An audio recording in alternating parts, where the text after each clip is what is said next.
नमस्कार। देसिया में मैं प्राची चतुर्वेदी अपने सभी श्रोताओं का स्वागत करती हूँ और सभी को नागपंचमी की ढेरों शुभकामनाएं। नागपंचमी श्रावण मास की शुक्ल पक्ष की पंचमी तिथि को मनाई जाती है। यह त्यौहार नागों और सर्पों को समर्पित है। रीति रिवाज और परंपरा वाले लोग 12 सांपों की पूजा करते हैं, जैसे कि अनंत, वासुकी, शेष, पद्म, कंबाला, करकोटक, अश्वतर, धृतराष्ट्र, शंखपाल, कालिया, तक्षक और पिंगला।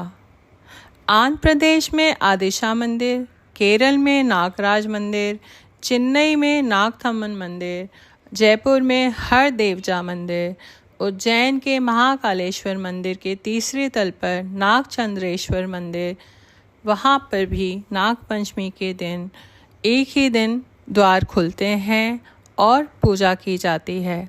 मेरा भी कई साल पहले सौभाग्य प्राप्त हुआ था, वहाँ मैं उज्जैन में जाकर नागचंद्रेश्वर मंदिर में दर्शन करे। शहरों में बड़ी धूमधाम से उत्सव मनाया जाता है। कई शहरों में लोग इस दिन खीर और दूध नाग और सर्प के लिए रखते हैं। नेपाल और अन्य शहरों और बड़े बड़े देशों में भी लोग अपने घर के बाहर और अंदर सर्प की आकृतियां बनाते हैं। कुछ प्राचीन ग्रंथों में कहा गया है कि कोबरा सांप ने बुद्ध और जैन मुनि पार्श्वनाथ की जान बचाई थी, इसलिए भी नागपंचमी मनाई जाती है। सांप एक जहरीला जीव तो है ही, फिर भी शिवजी ने नागदेव को अपने गले में धारण किया है। इसका संदेश यह भी है कि हमें सभी जीवों का सम्मान करना चाहिए। सभी जीवों का सृष्टि के संचालन में योगदान रहता है। सांप भी आहार श्रृंखला का मुख्य जीव है। ये चूहों को खा जाता है। नागों की वजह से ही चूहों की संख्या भी नियंत्रित रहती है। अगर सांप नहीं होंगे तो चूहे बढ़ जाएंगे और हमारा सारा अनाज खा जाएंगे, फसल खराब करेंगे। नागपंचमी क्यों मनाते हैं, इसके पीछे एक पौराणिक कथा भी है।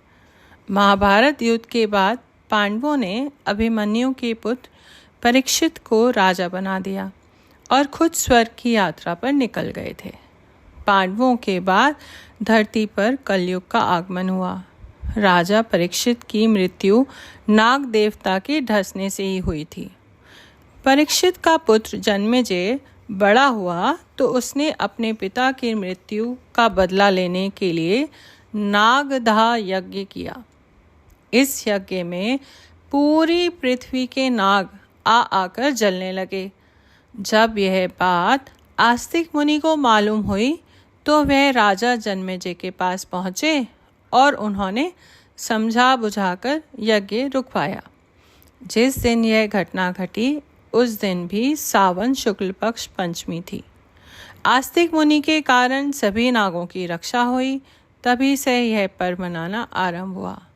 यज्ञ की आग ठंडा करने के लिए आस्तिक मुनि ने उसमें दूध डाल दिया था। यही कारण था कि नाग पंचमी पर नागदेव को दूध चढ़ाने की परंपरा शुरू हुई। बताइएगा ज़रूर पॉडकास्ट कैसा लगा। धन्यवाद।